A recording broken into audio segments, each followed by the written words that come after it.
Welcome to the Find Your Leadership Confidence podcast with Vicki Noethling. You are about to discover impactful lessons that help you grow as an individual, grow your confidence, and find the positive and good within you, so you powerfully and authentically become the best version of yourself. Be sure you visit our website at www.findyourleadershipconfidence.com. While you're there, subscribe to us via your favorite network. Now tune in, get ready, and enjoy the journey of emerging as a leader of exception in the 21st century. Welcome, everyone, to the Find Your Leadership Confidence podcast. I'm your host, Vicki Noethling, coming to you from Roswell, Georgia. The goal of this podcast is to bring topics and guests that will empower you to become that confident leader and take your business and your life to the next level.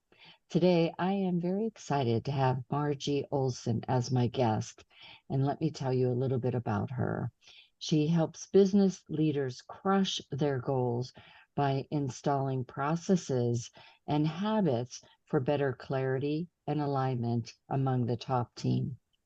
She is a dynamic speaker and leadership expert who shares knowledge from her doctorate in organization development and decades of experience working with leaders and groups in many industries and companies. She recognizes that companies aren't set up to develop leaders or help them adopt the right leadership skills and behaviors. They are left to make it up as they go, learning from the past leaders who were left on their own as well. Having leaders who know how to lead high-performing teams is the greatest strategy an organization can have, remembering Wickman traction: as goes the leadership team, so goes the company. At the heart of her legacy is Team Accelerator, a transformative force driving leadership development and cohesion, high-performing top teams with changes that last for the future. She also helps leaders fix their meetings, use working genius assessments to improve planning and execution, and right-size interaction across departments to break down silos and increase clarity and alignment. Today, we're going to talk about, and those that watch all the time know this is a subject that's near and dear to my heart. Why are we not developing leaders today? We aren't. We are not developing leaders today. So let's talk about this with my guest, Margie Oleson. Margie, so happy to have you. Oh, so happy to be here. Hi, Vicki. You know, it is, as we were talking about before, just almost, even more important now than it was when I retired in 2018, where we saw that leaders were on their own, figured out as you go.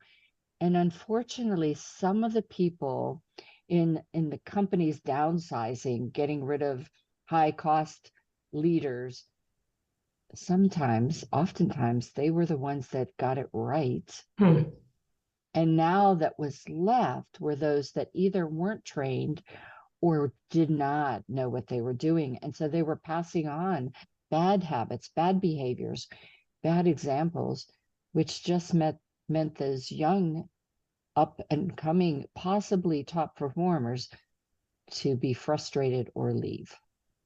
Correct.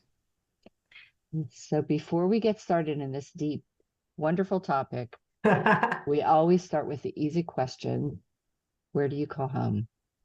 I'm in the Twin Cities, Minneapolis, St. Paul in Minnesota. Grew up in this area and then went off as an adult for several years and then came back. And so today it is, and Minneapolis, St. Paul are this amazing kind of secret. We're up near the Canadian border if you're used to much southern states in the US. But we just have a lot of lakes and a lot of education and a lot of healthcare, and we're pretty pleased about all of that. And so it is where I call home. Yeah. As it stops snowing.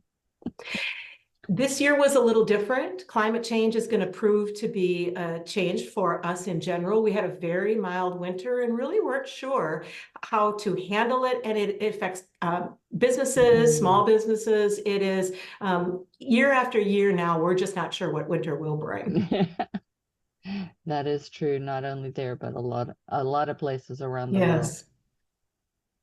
So tell us a little bit about yourself. I gave all the accolades from a business perspective, but I always like for you to share, about this journey of what really developed you from that young person who was bright-eyed and ready to take on the world as that person in college to now having the experience and skills, I guess, development. Where did your career take you? What was that journey like? Very zigzaggy, and which represented and replicated my childhood. We moved pretty much every year and kept finding ourselves. Sometimes we were on a farm, sometimes we were in a small town, sometimes we were here in the big city. And so I learned that life can change and you can adapt. And then when I went out into the world, I did start with moving into companies, doing the jobs that I was equipped for. I had learned administrative skills, and so I started there. But I noticed over time and moving from role to role and then company to company that something I was doing wasn't working, because I started this long journey of being laid off or fired, or I stayed too long. So I kept finding myself in these situations where it didn't seem like we were organized. It didn't seem like leaders knew how to bring out the best in the people around them. And instead of recognizing that initially, it took me decades to recognize this. Up to then, I thought it was me. I thought, well, if I just work differently, if I just work harder, if I just say fewer opinions, if I just try to be a better team player, if I just try to help the leader, make the leader look good, if I show up in a way that's different than who I really am, that will help me, it will help them. And then after a while, it was just, and life happened. And so I became wiser, got a little bit of experience under my belt, and realized that some of the things that I see in organizations today do remind me of that chaos and confusion in my childhood. And so I went back and earned a doctorate in organization development to try to understand the workings of organization. I expected to learn such amazing magic. There's magic that we can apply in organizations to help them, and they don't know about the magic. I'm going to be able to bring my wand and help them. And to my shock and awe, we had already known what we know about the art and science of leadership and teams and how to manage groups and groups of groups. We'd already known that for, at that point, 30 years. Now it's more than 40. So then I was really interested in what is behind the reason why organizations have had this information available for decades and they're still struggling. And so my research, my doctorate dissertation, focused on that disconnect. There is a gap between what they know and what they are taking the knowledge and turning it into doing. And since then, having more corporate experience and going off on my own and having my own business, I see that companies, first of all, they don't even realize that they're not developing leaders. They think they are. Yeah. Number one. Number two, you were talking about even before COVID, having those programs have been cut, budget cuts, and leaders who are not accustomed to it get promoted into positions where now they're the deciders, and they're deciding based on what they learned, which was, I just make this up as I go along. Now, they wouldn't describe it that way because that's not possible, that we would leave something so important in a company to making it up as you go along. But if we really work through it with them, and when I talk to clients, just be one-on-one, and we get there, they finally are able to articulate for themselves, they didn't have a program. They didn't have a pathway. They didn't have a plan. Somebody didn't help them. And because their leaders didn't have that either, now, after all these decades of moving away from recognizing the value of it, they are doing what is accustomed, what they're used to, and they're secretly really struggling with what to do and how to approach it next.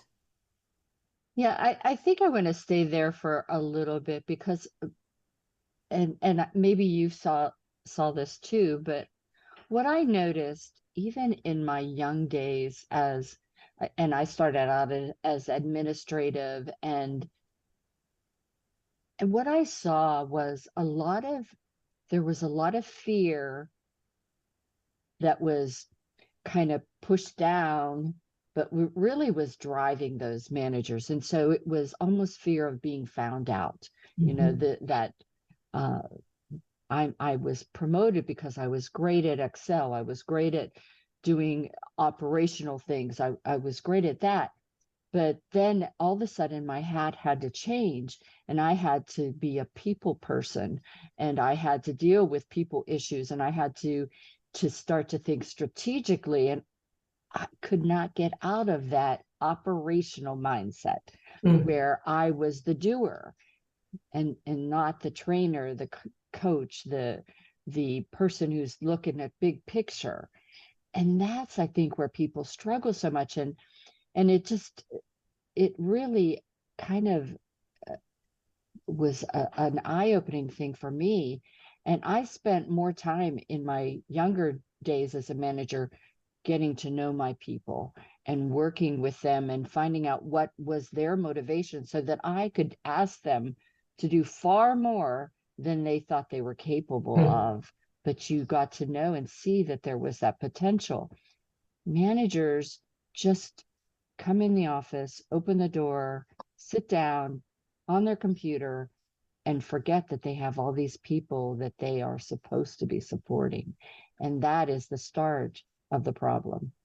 And some of them are not suited for being people leaders. Oh, yeah. So those people terrify them. There's a fear around that. But I would say where it begins, what we're talking about are so many sub forces happening at the same time, which is why something like Team Accelerator helps us just unpack it and focus on the things that are the most important foundational blocks to build on. But when you're in operations mode as a leader, it's because that's what the company is reinforcing for you. Yeah. That is what they want. But not because they're good at thinking that's the right thing. They're just doing what is their habit. That's and the incentives, the culture, the structure, the way it's all set up is around a lot more operations. And when you have leaders who finally make it into a place where their role is strategic, they think that the people below them just should follow the email. We'll send an email, we'll say it's going to be like this, and people follow. If we start at the other end of the spectrum, what we know about research that's settled decade after decade, you don't have to wonder, I don't think this is true anymore. Or, oh, I don't know if that someone says that, but they just want me to hire them as a consultant. They just want my money. The truth is your greatest dollar investment is in your people. Absolutely. Who are leading your people. The reason that we don't talk about it in that way in companies is because those beans aren't being counted in that way. Mm-hmm. The people that are running budgets, who have that expertise, and we need that, the people who are making decisions about sales, and we need that expertise, you don't have corresponding in your company the person who is recognizing the exponential value of taking all of those people in the network, whether your company is 20 people or 200 or 20,000, your leaders are the hubs in that network. Yeah. And so if you can't appreciate the value of the investment in that, you're not thinking of it the way you would think about a plant and equipment and the hub in the plant. Anything that touches other things is going to get investment. We're going to talk about it, and we're not going to feel embarrassed that we think it's important to have programs to make sure that those hubs, that equipment is working, has downtime to be able to have the maintenance, whatever. And so what I find is 30, 40 years ago, people didn't just hear about the importance of developing people at work. their boss knew it because they had been trained how to lead. And when they go to golf, on the golf course, their colleagues and their peers and their friends, they also had that experience. So they talk about it there. Their favorite magazine or now podcast, the places where we get our information, they talked about training programs. They had consultants that were already set up to come in and help you with this. So all the pieces were aiming in that direction. And then we moved away from it for a variety of reasons. And now all the pieces are spread out and disconnected. And that was even before COVID. Now we're so even more disconnected that leaders are hard pressed to say what their organization is, draw a circle around it, and what are your parameters, and who are the people that you influence most. I will say the good news, Vicki, is it's not that far from where a leader would be today with all of the secret fears that I don't know what I'm supposed to do, and I'm kind of hiding from those people, and I don't really know how to do this, and I don't know why they thought I could do this. I have imposter syndrome, which is kind of an incorrect way of using that term. They're just not prepared. Yes, Going exactly from that to being prepared is not a long distance. No. And the way that we do it when we do Top Team Accelerator is we don't do come in and present case studies and trainings, and we don't fill them with a whole bunch of extra information for things that might be nice to have. We talk about those basic components that you're missing today, and most leaders are. And I would recommend everybody, after they listen to this episode, listen to Vicki's conversation with Brian Walsh. So he talked about managers, that important manager, changing from an individual contributor to a manager, and how to go from operations to strategic. And you also, Vicki, had some great things to share about that. And what Brian talked about was he was new to it, and he didn't have a path set out for him. Here's the thing, leaders at every level of the company have the same challenge. Yeah. So if I'm moving into an executive role, or I'm a manager of managers, or I'm in the C-suite, I also don't know how to do that. And so we prepare at all levels, and the most that you can do with the leaders at the top, that then begins to permeate throughout the company. One of the reasons I coach in leadership and public speaking is because I think a big disconnect in that training miss that we're having, that gap that we have, is that they don't know how to communicate on multiple levels. And when I was going through my early years, that was one of the things that every time it kept on coming up on my career development. You need to be able to communicate on multiple levels. You need to be able to communicate on multiple levels. And I was like, what? But you really do. You have to talk to the people above you. You have to talk to people below you, people in the same peer, and people way outside of your sphere of influence that may be your future mentors or whatnot. And I think, again, sometimes they think, well, I'm a manager, I don't need to have improve that. But it's true to be able to build relationships with your team, to be able to actively listen and hear more than they're saying. You need those skills. And I think that's one piece of training that, when you do get management training, it's sometimes on, again, operational things and spreadsheets and whatnot. And they forget that this big part of your job as a leader is to manage your people, but not really manage them as much as support, to be able to guide them, to be able to encourage them, influence them, inspire them. And one of the first things we tell leaders is we remind them about the humanness of all the people that are working for them.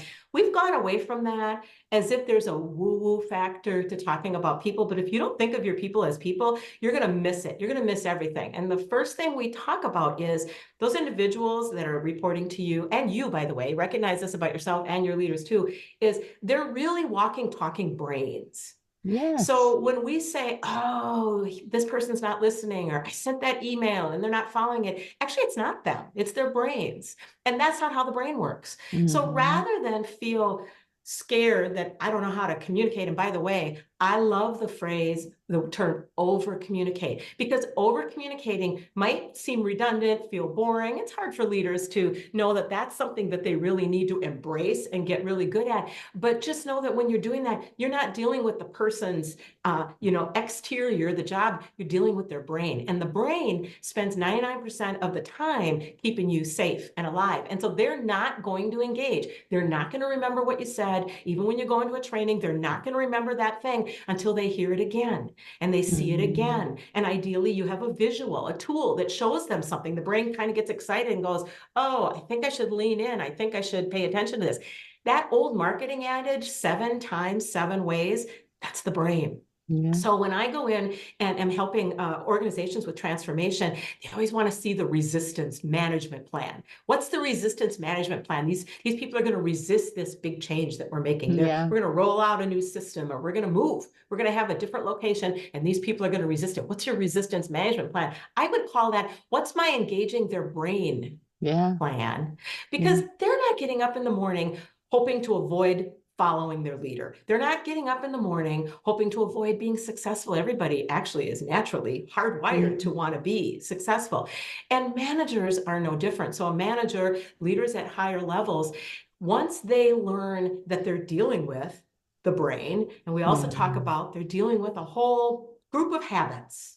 So your leadership, the way you lead, those are habits. The individual that reports to you, how they do their day, those are habits. So once we turn the tide on how to over communicate, on how we're dealing with the brain and what the brain actually needs, because we know so much now. Even more than 20 years ago, we know so much now about how the brain really needs communication and engagement. And then habits, how we can change what we're doing and turn new habits. We take away the, I think people are not willing, and we turn it into, this is it's like what we're dealing with, and let's take it from point A to point B. Once you get some of that going in the right direction, and then you fix your meetings, which everyone can do today. And the reason they haven't is because of the lack of awareness of what to do around the brain and communication and habits.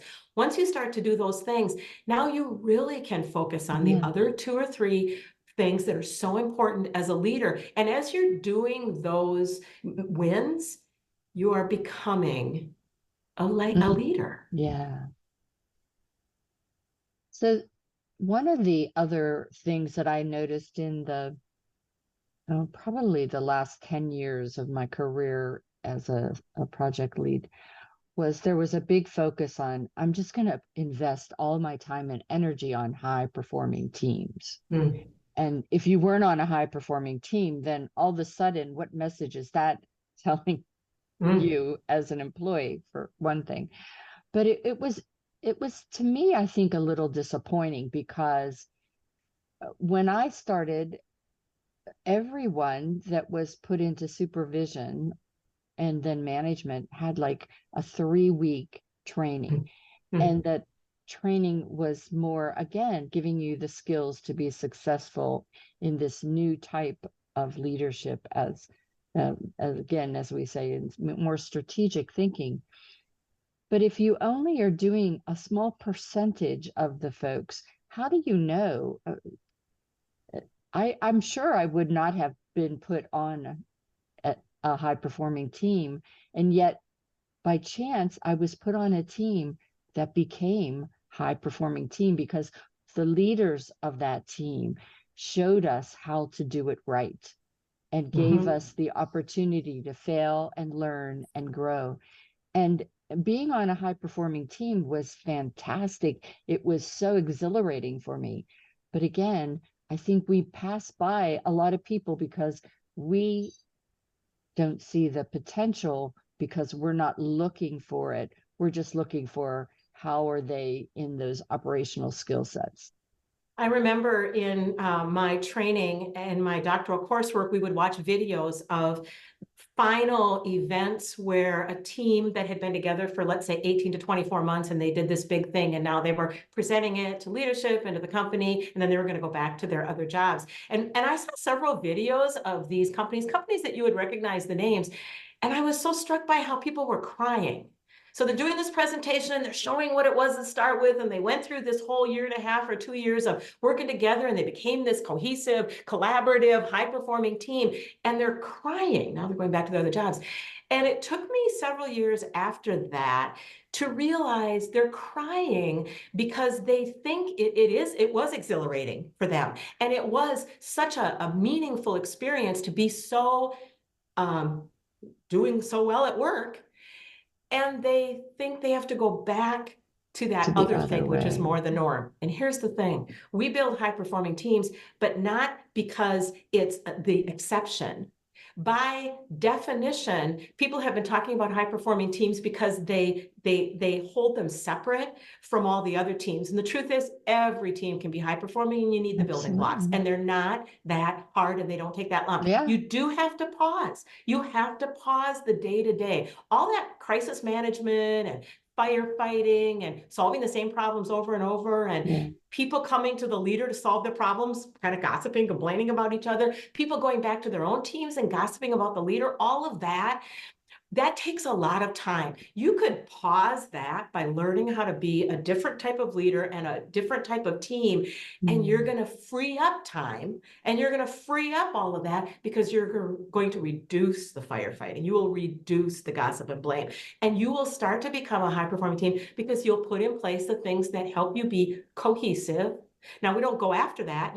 You're much more trusting, much more collaborative, but we don't go after trust. We put the building blocks in place for what we know individuals and a leader need to be a team that is cohesive, and then it develops. And then you need to have clarity. And if every leader, from the sound of my voice, and even every individual contributor, you're lacking clarity, means that your day is never going to be as successful as you need it to be. So you've got boats off rowing in different directions. You have people hiding and saying, I don't really know what I'm supposed to be working on. Or you find out that 2 or 3 people are working on the same thing, and there is a gap in what this person is. Or a leader might say, I can't get them to come in my direction. They're not following my goals. Well, there's just an absence of clarity and alignment. And then we also do working genius with teams, which is a way to really understand who's on the team, and are you addressing all the cycles within the life cycle of a product or a service or a change. Companies are kind of making that up as they go along as well, and you want to apply the art and science. Once you put in those pieces, your team becomes high performing, and it doesn't feel strange. It doesn't feel unusual. It doesn't feel lofty, like I couldn't go there. It's actually just applying the art and science, the settled research that we've known for decades, and pretty soon it becomes habit forming and infectious, and people would never go back to the other thing. And then you don't have to think about yourself as a high performing team. You are a performing team. Yeah. Couple things come to mind in that, that same team that I was speaking about, it went on for 2 years, and after it was over, I was really surprised because we were almost like a supplement to the sales team, if you will, because the sales team was, in my opinion, over the amount of people that they were to support was more than really they should have been, for one thing.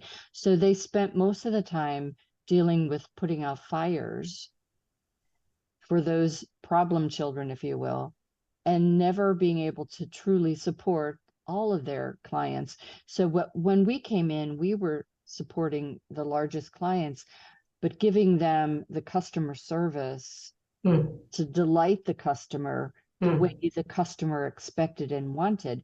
And so then the customer's loyalty to the company became, exponentially better, and increased their sales because of the things that we were able to do that person that was assigned as a salesperson could have done if they had the time to do that. And so I thought, well, if you're not going to allow the sales folks in general to have the time, if they're just dealing with the masses, then keep this team to continue to help and support those sales people so that the customer remains delighted.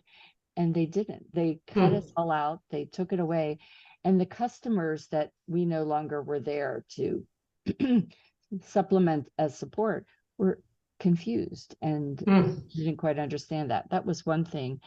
But the other thing is, I think that we really need to understand that the teams need to develop too, and change. You talked earlier about being able to pivot and change, and I think that sometimes scares the folks as well, that they're not really comfortable moving into something because they were expert in this area, and now you're putting me over here and I don't know anything about that, and I'm not going to be the expert anymore, and so I'm going to turn it down because I'm afraid of what I don't know.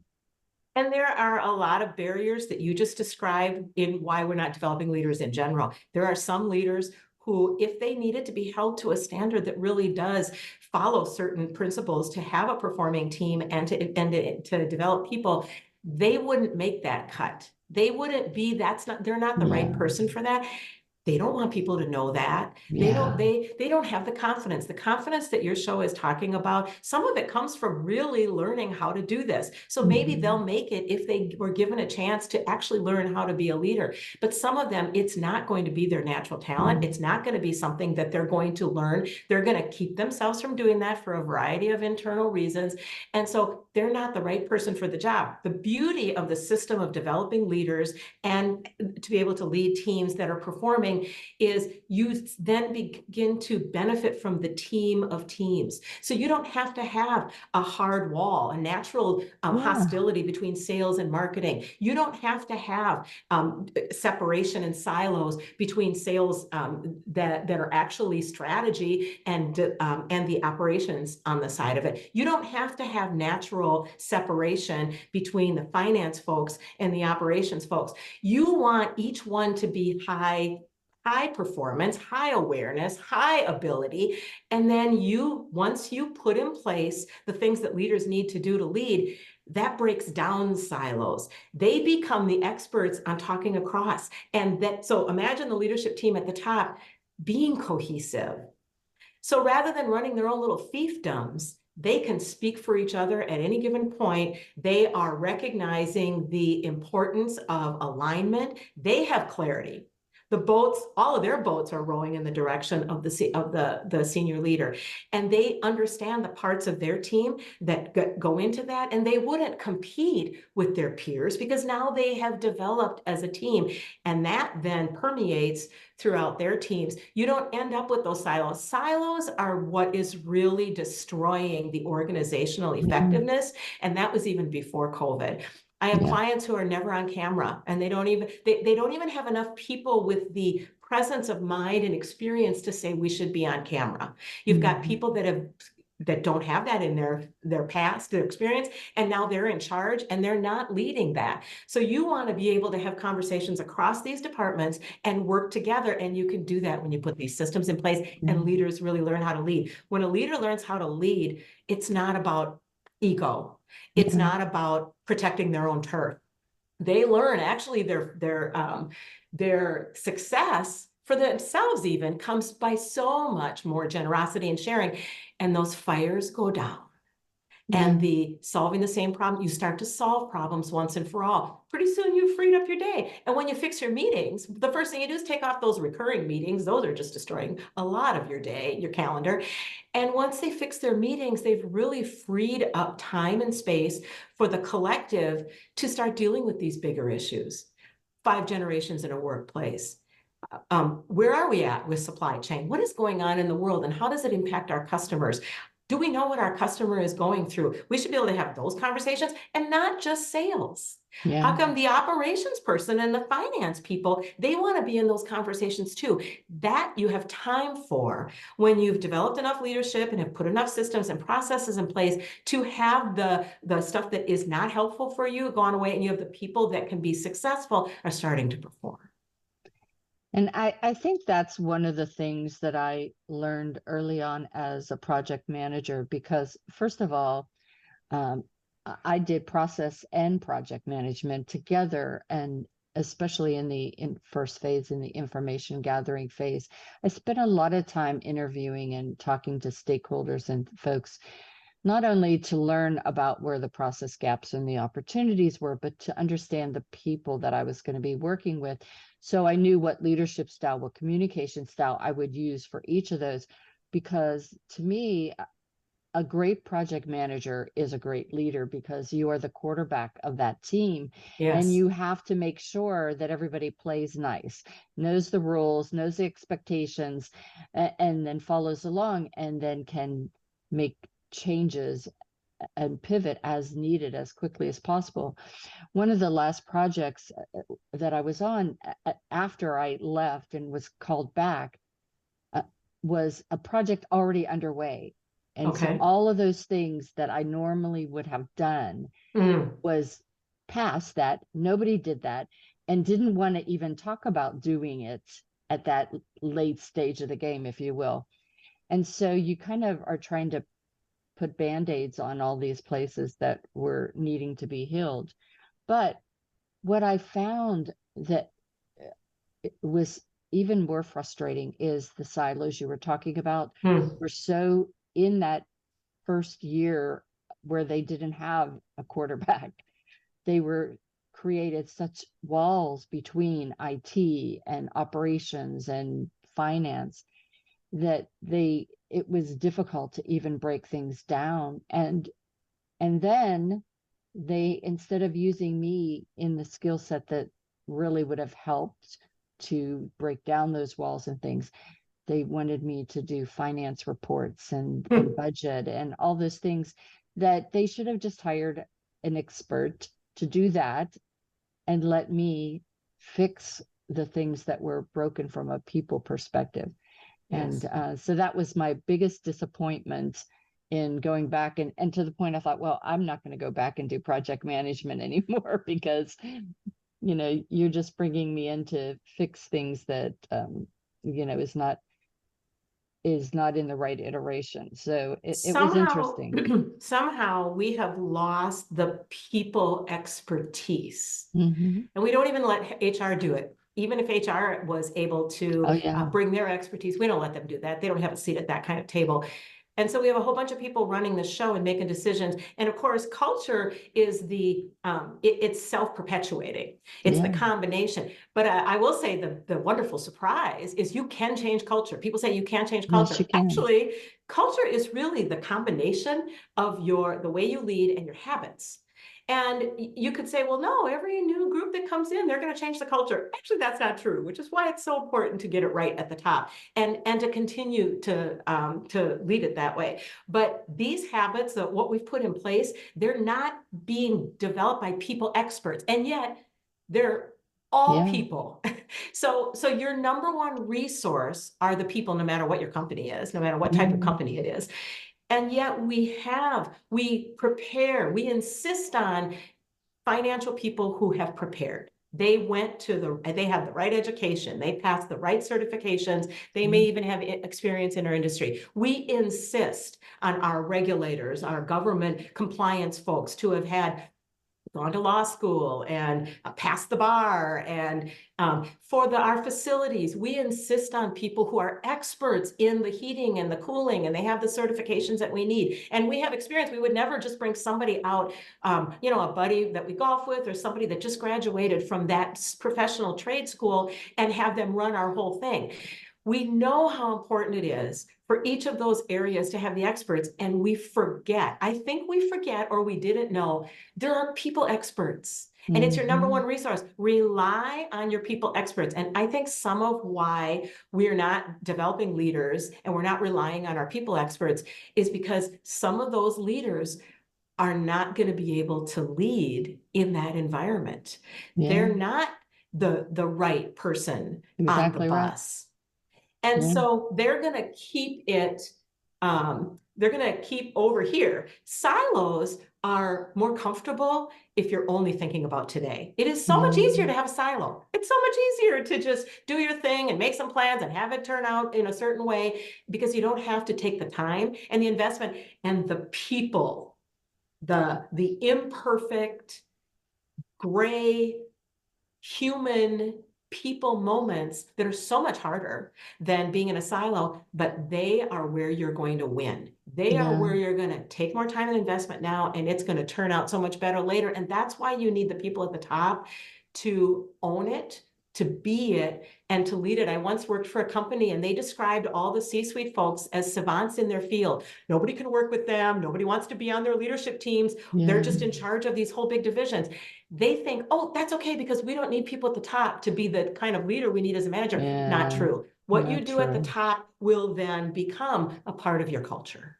Yeah, because a great example that one of my first companies I worked with was an accounting firm, and the managing partner was what everybody aspired to be. Well, there's only one seat. Everybody aspired to be that. And all these young staff accountants were copying. It was so interesting to watch. They copied how he dressed. They copied what he drank. They copied how he interacted with people, and they lost themselves in that. And the sad thing was that this person actually was an alcoholic, a mess in his marriage. I mean, it was just like not the person that you wanted to be, but that's what these young people, that's the leadership that they were. And there was, in that accounting situation, there was nothing related to people development, nothing. And I think that, Vicki, the story you just described, I think that's what's playing out with these managers and their teams. Someone gets a book from the library or from their favorite bookseller, and they're just going to try to follow what someone else did to be successful. They don't understand all the underpinnings. They don't understand the negatives that came out of that. They think if I just replicate what someone sounded like or looked like, and the truth is, it's there for us. I think this confidence piece is so important. Once leaders recognize you really can do it, it's really there. It's settled research. It's not that hard. It's harder than it is now because you have to take more time and be more intentional about it. But it's a heck of a lot easier than all the problems you're having. Burnout, we think of burnout as, oh, people don't like to work anyway. They get burnt out, whatever. No, burnout is when you're not solving problems, when you're having to deal with the same thing over and over, you have the same frustration, the same difficulty day in and day out. You're trying to do it somebody else's way. You don't even have the right recipe for how to be a leader and a performing team. And of course, you're burnt out. You start to put some of these systems and processes in place that are the right ones. You start to realize that it is possible and you can do it, even if you've never done it. You know, you talked about coming in after the fact. We are in after the fact now. We come into many companies and you can just stop where you are right now and turn the ship. Yes, it's easier to build it from the bottom up, but it doesn't matter because where you are right now, you can turn that ship and it doesn't even take that long for you to start to develop traction and a culture going in that other direction by following the principles and the art and science rather than somebody that you're seeing and you don't even know what their situation is. Yeah. And I think that's, again, whenever you take on a new role as a supervisor or manager or you know, you get a new client, it really does pay you to take time to just observe, ask questions, a lot of questions, because your first assessment may not really uncover what's truly going on. And your solution then could be all wrong. It could, you know, not really solve things. And I think we sometimes tend to rush. You know, I'm going to go and I'm going to fix it with magic I'm going to start again. adding value. I'm going to show them I know things. Yeah. And it's like, no. And I think too, those of you out there, you need to understand that it's okay to have a mess, and it's okay to understand that things are not going to go perfect. I love to have people that come on and talk about the way that their life was, because you might see them now as this wonderful multi-million-dollar person, expert salesperson, but you don't realize all of the hurdles and the bumps in the road that they had to overcome to give them insight and guidance and understanding of what it is to do today. And some people get to the performing team, the developing their leadership, they get there almost by accident. Maybe there was a crisis in the company. Maybe there was some big transformation and it really naturally developed those principles. They didn't even realize they were doing that. Yes, that does happen. And you do have people that sort of fell into more effective leadership because of their experiences, what was going on. Even in in their own personal lives. If you're holding the hand of someone who's treating with chemo, you're changing. You're becoming a different person, and that can help your leadership. Well, the truth is, you don't have to wait for all of that. That can happen, and that does help you. But you can also just be intentional about it. And I would recommend, when you're looking for hiring a coach, you talk about observation. You need people who can come and observe the day-to-day, because it's in your day-to-day where all the things are showing up that are going well or that are going away from what you need. And so you want people who can come in and do more than just a one-day training. Yep, we can present the principles to you, but then how do you apply them? And then you can have the knowledge, but then how I recognized in my research, there's a gap between, just because we know it doesn't mean we do it. We all know that about a habit we want to change at home. I know things, but I haven't necessarily changed my life to reflect that I actually know them. And then you want someone who can support you and catch the things that are being more stubborn challenges. So you have something going on in your company that prevents you from doing something around clarity. Well, that's great. Good to know. But you fixed your meetings and you did some other things. Now let's go after that. So you need someone who can come in and be with you more than just one day, so that you have that partner and that support to apply the learnings and turn it into the future. One of the things that I loved that we did was, and this was happened at a couple of my companies, but we had, where if you were in sales, let's just take the fast food company that I worked at. Okay. And so the sales and marketing people had to spend time in the store, in the operations, doing the operational work for a couple weeks every year. Yes. Because they were not going to come up with a new product, new service, understand what processes need to be fixed if they were sitting behind their desk at a computer. They needed to hear what the customers were saying. They need to experience that day-to-day operation to see, is it as efficient as it can be? What are the customers liking that, we could add a new product to that? And that was so insightful for me that whenever I went into the next company, the thing that we did was we did special assignments. We're going to take you out of this job you do for 2 weeks to a year, and you're going to do something else. And then you're going to come back to us richer, better. And I thought, that was something that then the company started to get away from, because, well, that shorthand, that's putting this group shorthanded in the budget and all this kind of stuff. And they forgot the richness, the value, the benefit of that effort that they were doing. And when we do that, so that's part of that cohesion work. And we don't do it in a classroom. We're going to study for 3 days about what cohesion is. No, we help you decide as a company, how can you increase people's awareness? It's like systems view. Get a systems view. Yes. And so if we take a team, even if they're not at the top of the company, or if they are at the top of the company, they need to be able to speak for each other. They need to not be going back to their own teams and gossiping or blaming, or they need to be able to become that more cohesive group. How are we going to do that? And when they do start to become that more cohesive group through things that, like what you're describing, Vicki, it's so much more fun. Yeah. It is so much more rewarding, fulfilling. It's just a much more enjoyable day when you come to work and you have more than your little silo as your piece. When we have companies that are not on camera all day, that is absolutely cementing the silo. I'm not even on camera. You don't even see me. You don't even see my eyes.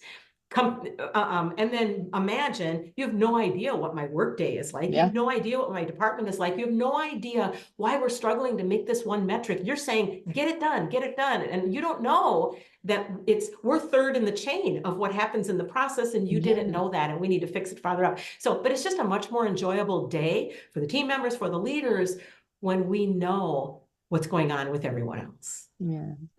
Well, time has flown by. We went way longer than I normally do, and we could probably talk for another 2 hours fun, on isn't this. it? Definitely have to have you back so we can continue this conversation. I would love For that. those of you that have stayed on, thank you so much for hopefully engaging with us as much as you could in this virtual environment.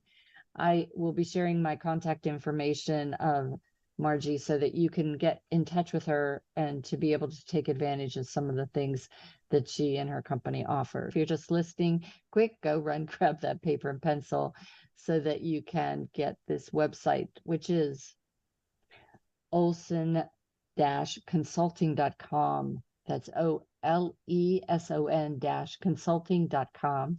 On Facebook, you can find her, as well as LinkedIn, just searching her name, Margie Oleson. And again, that's OLESON. And I'm going to turn it over now to Margie to talk to you about what you'll find when you go to the website and any social media that she has. Yes, so on the website, you'll find all kinds of resources. You can download a case study that shows you how Top Team Accelerator just showed up for teams who actually implemented and what successes they found. And then on LinkedIn, I post every day. So follow me on LinkedIn. You'll get all kinds of available resources for what to do literally today, something you could do right today to make your day different and to plan for how to develop as a leader and develop your team. And then you can go to topteamaccelerator.com, all one word, topteamaccelerator.com, and take a free assessment. So you just click on the team assessment. There are 15 questions, and those questions really typify the short list of what a group, a leader and a group need to be a performing group. And then you'll get your score right away. It'll just show you where you're at based on the answers to your to where you're at on those statements. And it'll tell you, based on where you're at right now, some things you can do just today to be able to help things improve. So, and I would love for you to reach out to me with questions, and I would love to connect with you. Leadership is what is going to make the world a better place or not. Everything that's going on at work with leaders is what's affecting us in every part of our day. All those people you lead, their days are impacted by you. So we want to get this right. Awesome. Well, Margie, it has been a pleasure chatting with you today. We had such a wonderful conversation about why it's so important that we change the ship in this ocean and start developing our leaders again. You know, if you're not doing it in your budget in your company, then hire people like Margie and myself to just help because it is so vital. It is so important. If you want your company to be around and have a legacy, you need to make sure you have the managers and the leaders to lead your company to greatness. So Margie, thank you so much for being an awesome guest. Thank you, Vicki. You're an awesome host. Thank you. And as always, I remind everyone, life is a journey and it's up to you to enjoy the ride. This is Vicki Noethling signing off.